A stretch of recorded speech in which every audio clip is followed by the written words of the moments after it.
Hello students, yesterday we did question 1 and 2 of exercise 1.3. Today we will start from question number 3. Question number 3, express the following in the form of P upon Q where Q is not 0. First है आपका 0.6 बार,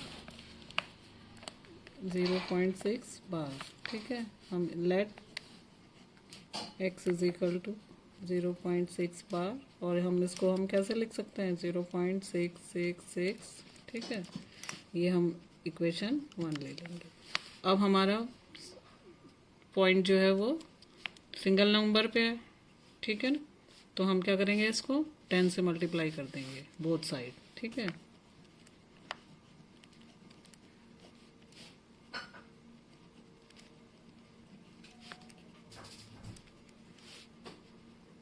equation 1 both side by 10 से multiply करा हमने इसको, तो हमारे पास आ गया 10x और यहाँ हम 10 से मल्टीप्लाई करेंगे तो ये एक प्लेस इधर खिसक जाएगा, ठीक है।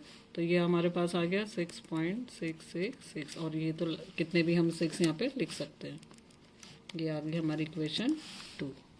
अब हम क्या करेंगे, इक्वेशन 1 को इक्वेशन 2 में से सब्ट्रैक्ट कर लेंगे। Subtract equation 1 from equation 2।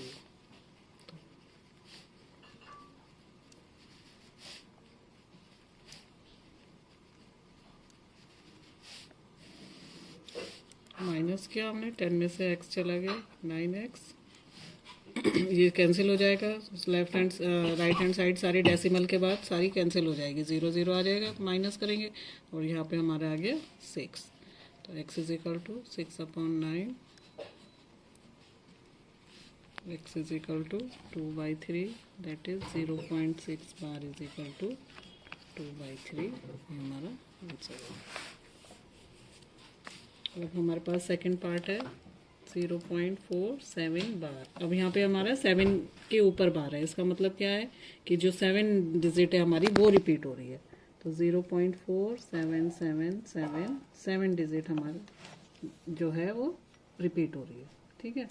अब पहले हम क्या करेंगे, इसको पॉइंट हटाएंगे, 4 को अलग करेंगे, ठीक है। तो 4 को अलग करने के लिए एक 1 प्लेस इसको हटाना है, तो 10 से मल्टीप्लाई करेंगे। तो हम इसको ले लेते हैं, let x is equal to 0.477, ठीक है। इक्वेशन 1 हो गई हमारी। इसको हमने 4 को अभी हमें एक प्लेस हटाना है, ठीक है। तो 4 को पहले एक प्लेस हटा लेंगे, तो हमारे पास आ जाएगी इक्वेशन 1 को 10 से मल्टीप्लाई करेंगे, ठीक है। मल्टीप्लाई इक्वेशन 1 बाई 10 से मल्टीप्लाई करा हमने, 10x इज इक्वल टू, अब 10 से इसको मल्टीप्लाई करा तो ये एक डेसिमल इधर खिसक जाएगा, तो हमारे पास आ गया इस तरह से इक्वेशन 2 आ गई, ठीक है। अब ये हमारा इसे फर्स्ट की तरह बन गया। अब फिर हम इसको 1 प्लेस और इधर खिसका देंगे, तो ये 0.777 हमारे पास आ जाएगी। तो एक और प्लेस हमें इसको खिसकाने के लिए इक्वेशन 2 को फिर हमें 10 से मल्टीप्लाई करना पड़ेगा।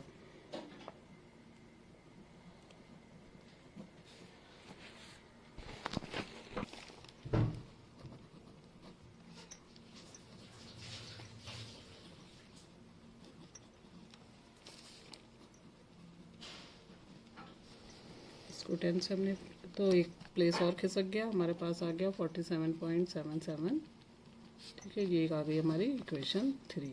यहाँ से आ गया 100x इज इक्वल टू, अब इस इक्वेशन 3 में से हम इक्वेशन सेकंड को हम माइनस करेंगे, तो ये राइट हैंड साइड कैंसिल हो जाएगा हमारा, ठीक है। ये राइट हैंड साइड कैंसिल हो जाएगा, तो हम क्या करेंगे, इक्वेशन 2 को subtract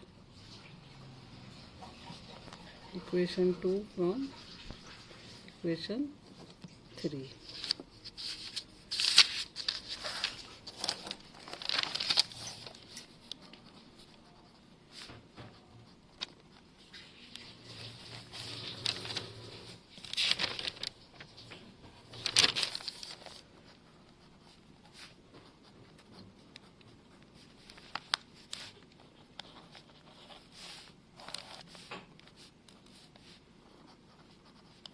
x is equal to 43, ये सारा राइट हैंड साइड कैंसिल हो जाएगी, x इज इक्वल टू 43/90।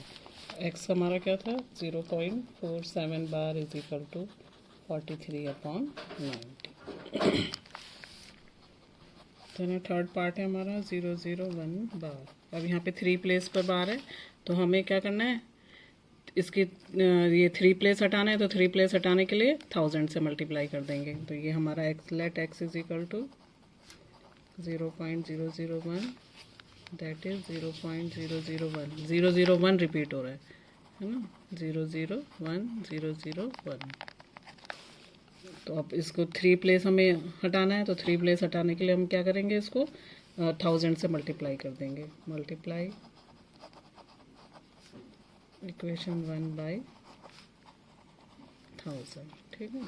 तो 1000x इज इक्वल टू, अब ये 3 प्लेस खिसक जाएगा तो हमारे पास आ जाएगा 1.001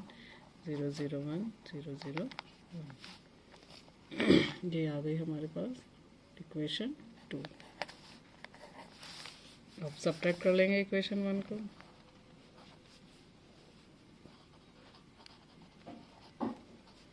फ्रॉम इक्वेशन 2,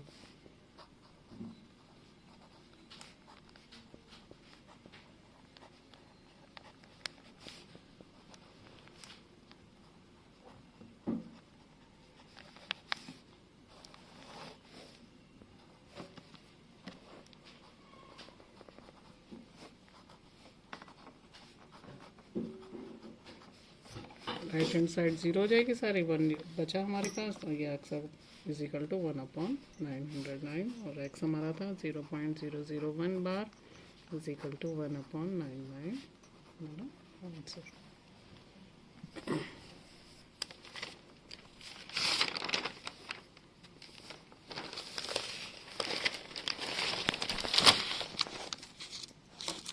क्वेश्चन नंबर 4 है हमारा, express 0.999 in the form of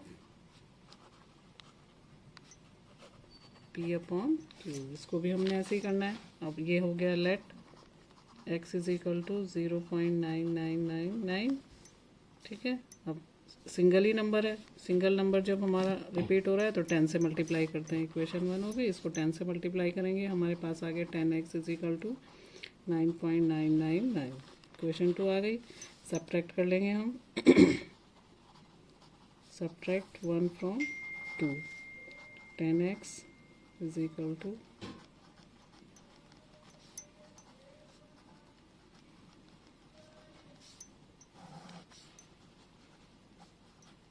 9x is equal to 9 आया हमारा, x इज इक्वल टू आ जाएगा 9/9 that is 1।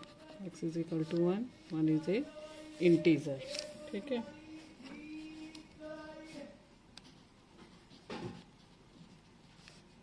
Is equal to 1 integer, ठीक है।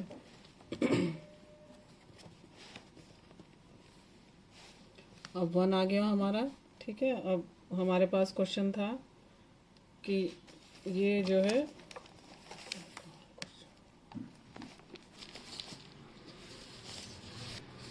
अगर जो है डेसिमल के बाद 999 जो है बार बार रिपीट होता है, तो हम उसको क्या करते हैं, इनफाइनाइटली टाइम्स अगर रिपीट हो रहा है 9 पॉइंट के बाद 999, तो उसको हम जो है इंटीजर की फॉर्म में लिख लेते हैं, ठीक है। तो ये 999 जो हो गया हमारा 1 आ गया, इसको हम 0.99 को 1 भी लिख सकते हैं, और ये हमारा सॉल्व करके भी 1 ही आ रहा है। 1/17, 1 को 17 से डिवाइड करने के बाद जो है कितने डिजिट्स के बाद ये फिर रिपीट होगा, ठीक है। तो ये हमें इसमें बताना है कितने डिजिट्स के बाद फिर से वो ब्लॉक रिपीट होगा। तो 1 को हमने 17 से डिवाइड करना है, 1 को हमने 17 से डिवाइड करना है, तो 17 से डिवाइड करेंगे, ठीक है। 0 एक 0 बढ़ा लेंगे, फिर डिवाइड नहीं होता तो फिर 0 लगा के 85 आ गया। तो इस तरह से हम डिवाइड करते गए, डिवाइड करते हुए हमारे पास फिर से 1 यहाँ पर आया। इतने लंबी डिवीज़न करने के बाद 1 हमारे पास यहाँ आया। तो अब कितनी ये डिजिट्स हो गए 1 2 3 4 5 6 7 8 9 10 11 12 13 14 15 16। तो आफ्टर 16 डिजिट्स के बाद फिर से हमारा वही ब्लॉक रिपीट हो जाएगा। ठीक है, तो कितने डिजिट के बाद रिपीट हो रहा है 16 डिजिट के बाद। इसको डिवाइड कर लीजिएगा आप। ठीक, नाउ क्वेश्चन नंबर 6 है।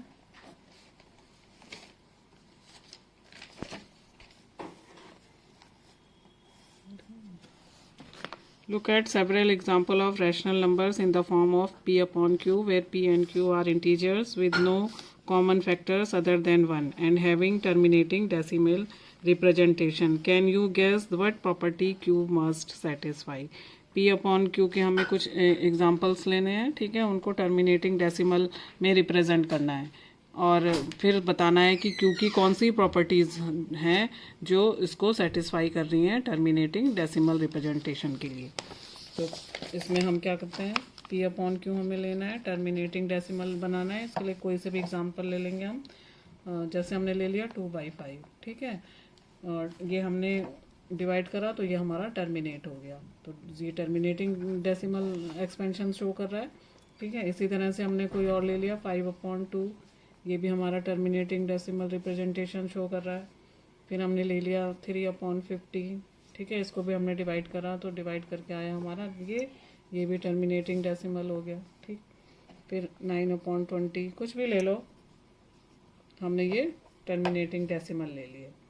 ठीक, अब इसमें आपको देखिए क्या दिखाई दे रहा है, डिनोमिनेटर में 5 है तो टर्मिनेट हो रहा है। ठीक है, 2 है डिनोमिनेटर में, यहाँ पर भी टर्मिनेट हो रहा है। ठीक है, और ये है आपका 3/50। 50 के अगर हम वो फैक्टर करेंगे तो क्या आएगा, 2 और 5 के फैक्टर आ रहे हैं। ठीक है, यहाँ पे 19 में,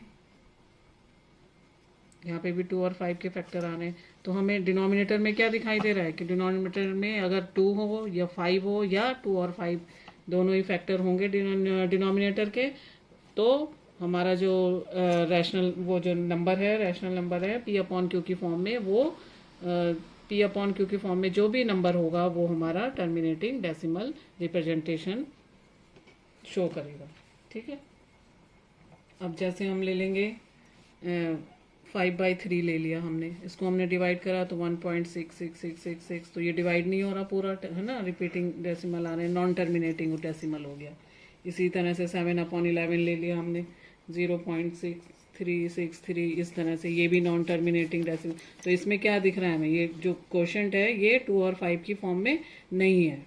ठीक, तो ये इसलिए टर्मिनेट नहीं हो रहे। तो हमारी को क्योंकि क्या हमारी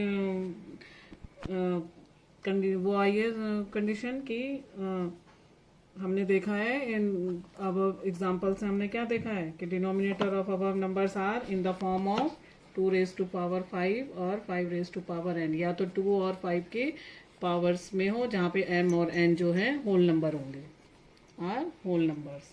ठीक है,